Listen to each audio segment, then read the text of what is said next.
Welcome to the Biz Easy podcast, where small business is simplified for greater results. Brought to you by Resources and Development. Go to www.resources-development.com for help in taking your business to the next level. And now, help me welcome the host of the Biz Easy podcast, Steve McCrillis. Welcome to the Biz Easy podcast, coming to you from the small business capital of America, right here in Middle Tennessee, while reaching across the globe, translated in English for your listening pleasure. The Biz Easy Network, your resource to take your business to the next level. Also, stay tuned to learn how you get your free Biz Easy business tool gift. My name is Steve, your host, as we all learn how to stay better focused on the things that make your business great. Now, don't forget our book is available on Amazon. Isn't it time your business becomes Biz Easy? If you enjoy the podcast, you will love the book, and you can always get it signed by yours truly. Now, I would like to introduce you to my partner and our resident guru of coaching, our lead business coach, Skip Williams. Hey, Steve, how you doing today? Excellent, excellent. How are you? I am feeling a little rejected, Steve. I submitted 10 puns to a joke competition. I really thought at least one was sure to win. Sadly, no pun intended.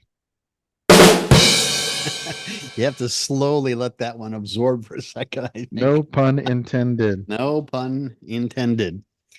Nice, nice. Well, so what in the world do we have on our agenda today, Skip? Is it something exciting, riveting, outdoorsy, perhaps?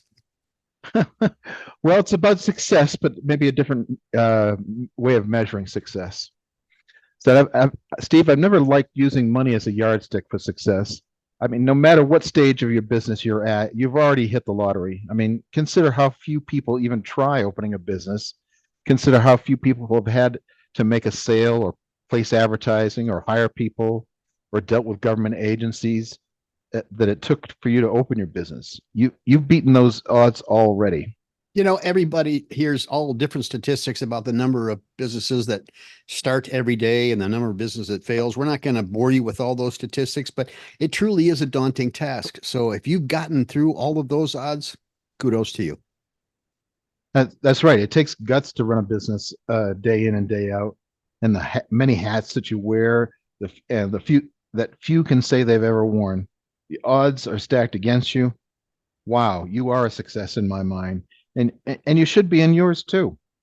If you can make a living doing what you love and have a passion for it, then congratulations, my friend. You are living the dream, even if sometimes it feels like a nightmare.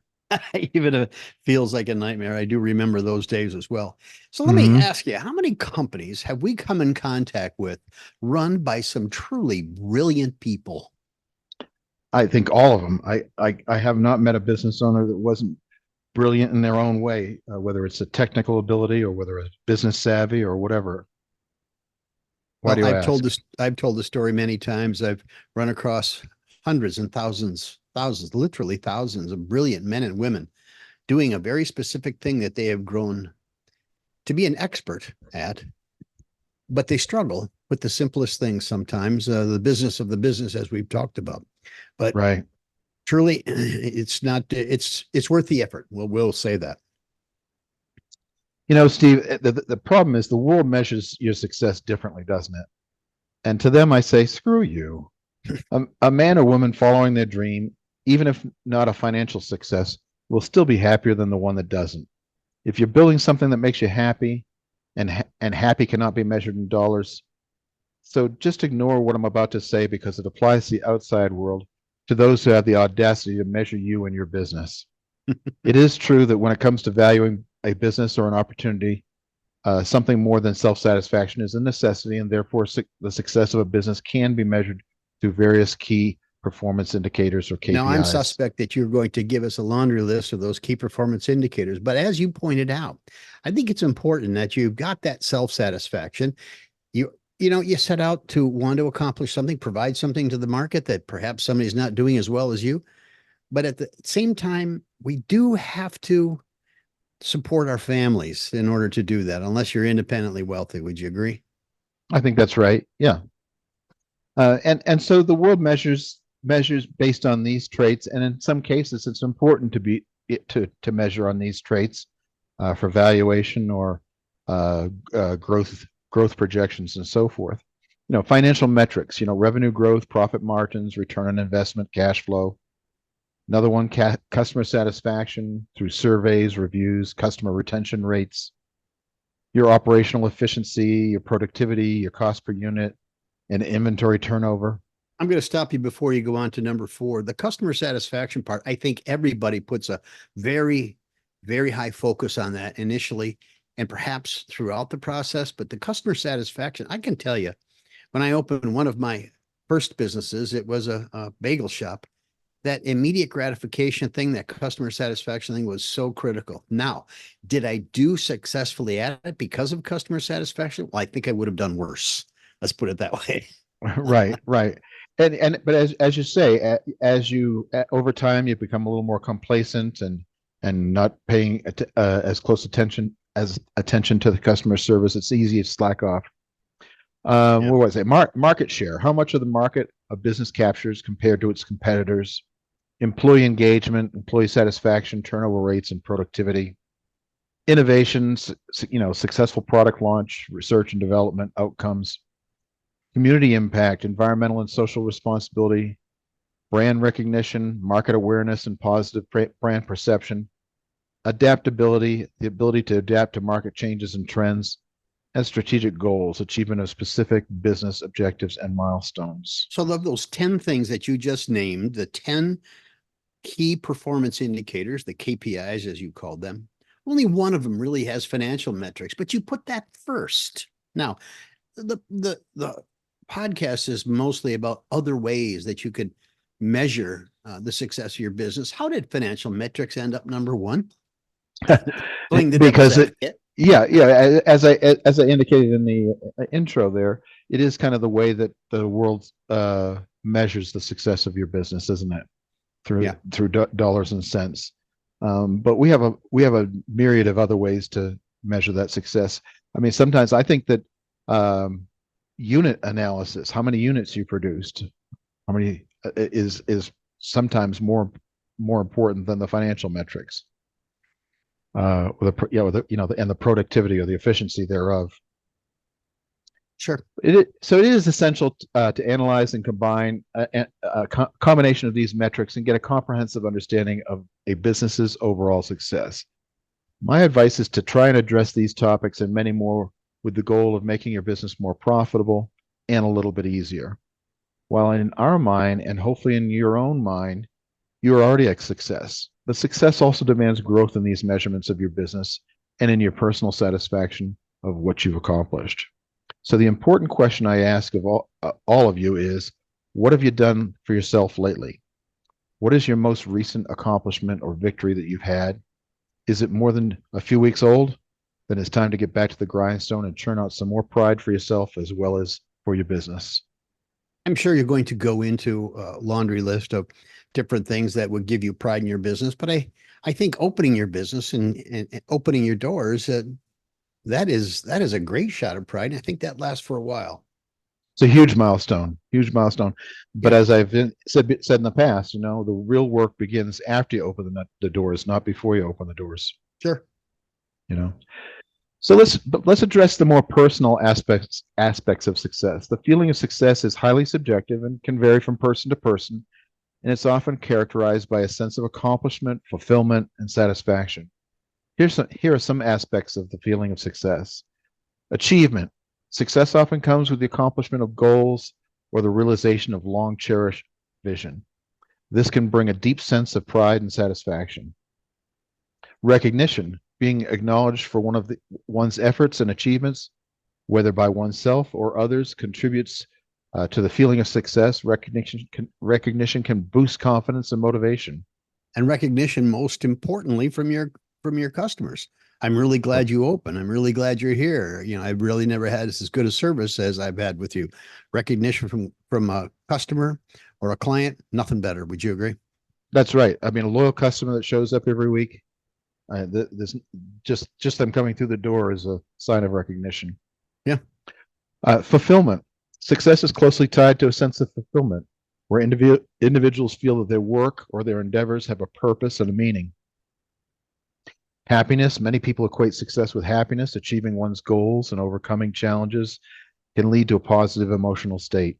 And you've mentioned goals twice, one in happiness and one in achievement. I really think that setting those goals are very important to at least figuring out where you're going to be and how you're going to get there.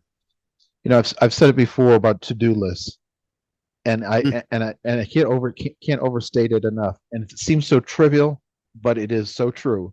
There is no better feeling than checking something off a to-do list. Yeah, and You I'm know? that neurotic guy that puts something on the list so I can check it off. Yeah, exactly. I've done the same thing. Self-confidence. Success often enhances self-confidence, reinforcing the belief that one has the ability to tackle challenges and achieve more in the future. Sense of progress. The feeling of success is often associated with progress and growth. It signifies moving forward and making advancements in various aspects of your life. Gratitude. Success can evoke feelings of gratitude, whether towards oneself, others who contribute to the success, or external factors that played a role. And lastly, motivation. Experiencing success can fuel motivation and inspire individuals to set and pursue new and even more ambitious goals. The gratitude that you receive from providing a service, providing a product, essentially provides the motivation to necessarily want to do more, better, bigger, faster, whatever the case. Mm-hmm. Yeah, and to some extent, every entrepreneur has to have a servant's heart, right? We are in business to serve, and serving makes us feel good, and that is the essence of and the beginnings of real capitalism. Yeah. Success doesn't always have to be grand or public. It can be found in small victories and personal milestones. Additionally, the journey through success, with its challenges and learning experiences, contributes significantly to the overall sense of achievement. So always temper your success with humility. To paraphrase the song lyrics, "Oh Lord, it's hard to be humble when you're perfect in every way." I don't know how many small business owners think of them as perfect in every way, but they certainly strive for it. Exactly. It's okay and frankly important to pat yourself on the back for accomplishments along the way, but it's easy to get caught up in this little world that you've made for yourself that's called your business. It can become hard to see yourself and your business through the lens of the outside world. Therefore, it becomes important to have extracurricular activities that allow you to see yourself as others do from time to time, and remain humble in all your success and accomplishments. Networking might just help your business, and your humility will get your friends cheering for your success. And they will too. I had a lot of support, even though I was not as successful as I had intended to be or expected to be. I got a lot of feedback from a lot of people, my customers, my clients, my corporate clients. And that's really what kept me going through the course of the whole thing. That's a whole other story how it ended up. But nevertheless, the 8 items that you mentioned there really do give you that motivation to want to keep striving to do better, striving to do more. I do want to point out also that all of these things listed on here, which I think is a really good list to have in front of you, so you don't forget that it's not always about just the money. They're available on our website in the blog section, resources-development.com. Go to it, read the blog. It's pretty much captured by everything that Skip and I have talked about today. But to emphasize this with a real company, to illustrate how this content has impacted a real business and what helped them navigate to success using principles we've talked about today. Listen to the story. Keep in mind that the story is a real company. Well, you'll hear what company it is. Still in existence today, having started, like many of you, from humble beginnings. And thanks to our podcast, they simplified things for greater results. I know Skip always cringes when I say that, but nevertheless, we like controversy.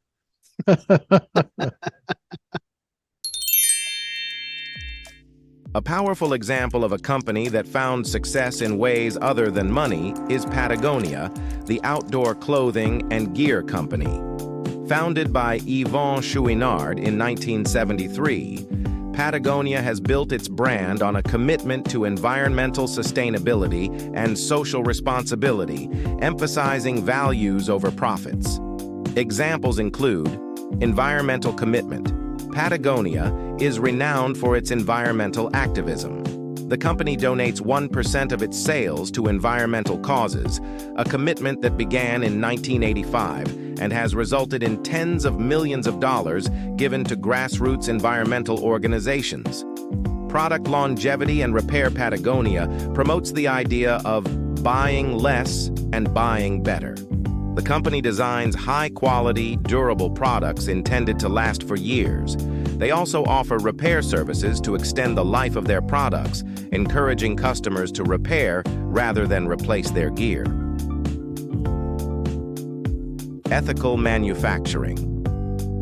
The company is deeply committed to fair labor practices and ensuring that the people who make their products work in safe, healthy environments and are paid fairly. Activism and Advocacy Patagonia uses its platform to advocate for environmental issues and raise awareness. The company has taken a stand on various issues, from protecting public lands to fighting climate change. Employee Well-Being Patagonia offers numerous benefits to its employees, such as on-site childcare, flexible work hours, and paid time off for environmental activism.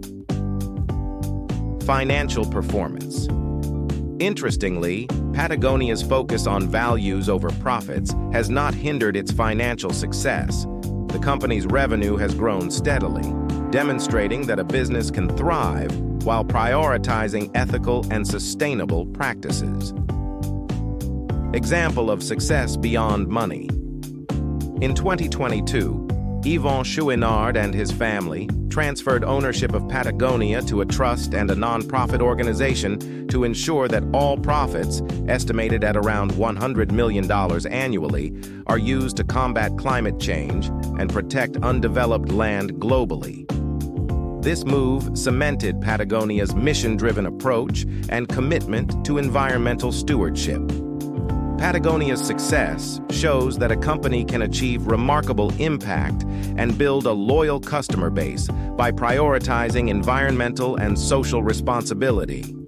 The company's story is a testament to the idea that success is not solely measured by financial performance, but also by the positive impact on society and the environment.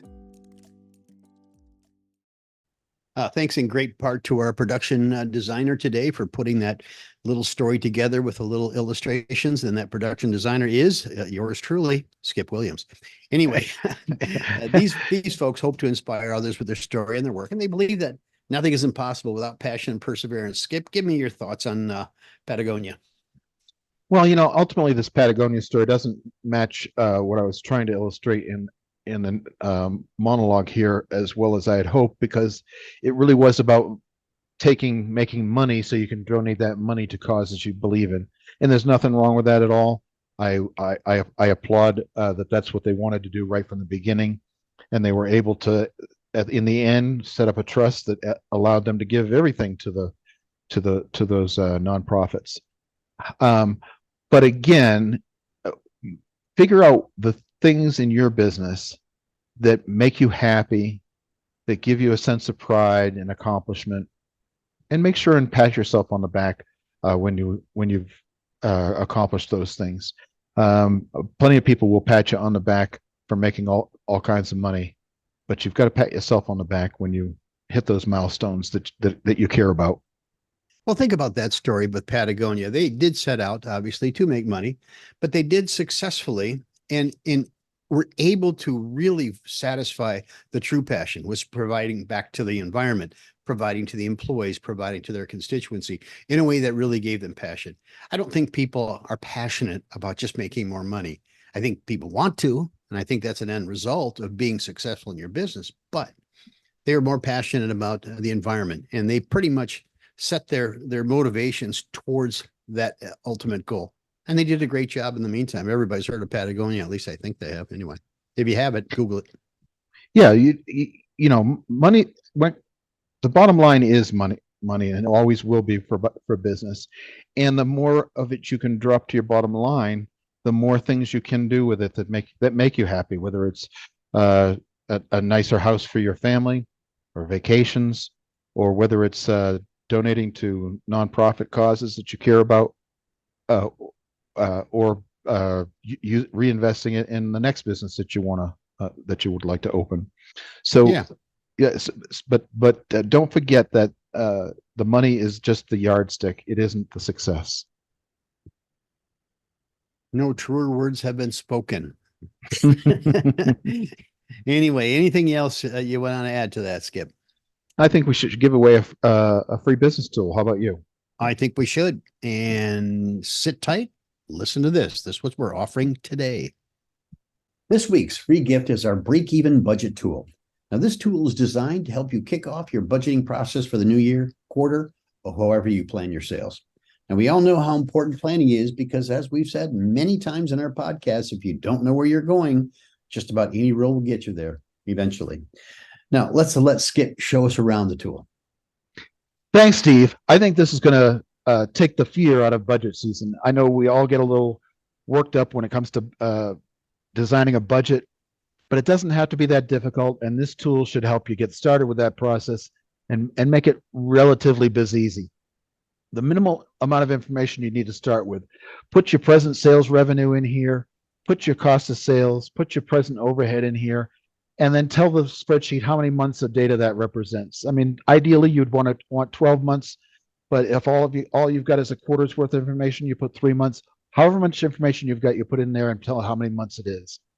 Once you've got that done, it'll tell you how much sales you need to do each month on average in order to break even. So this is 133,000 in this particular example. So I built a model with 150,000 all the way through, and it shows our profit stacking up over the course of the year. But you can adjust these numbers up or down based on seasonal fluctuation. You can also increase certain months or the whole thing to provide stretch goals.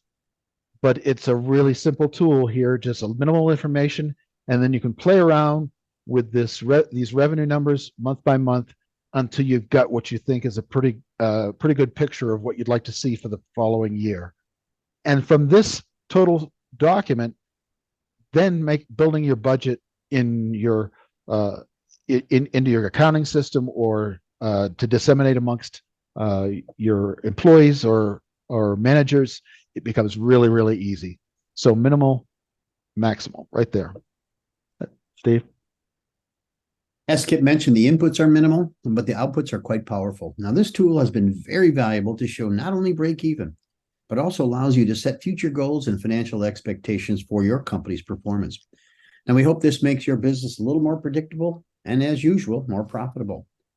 And the way to get your copy of the break-even budget tool today for free is to go to the products page at resources-development.com and use the coupon code BUDGETTOOL. That's BUDGETTOOL to get yours absolutely free. Now, this product is a $39.95 value that you will receive for free for listening to us today.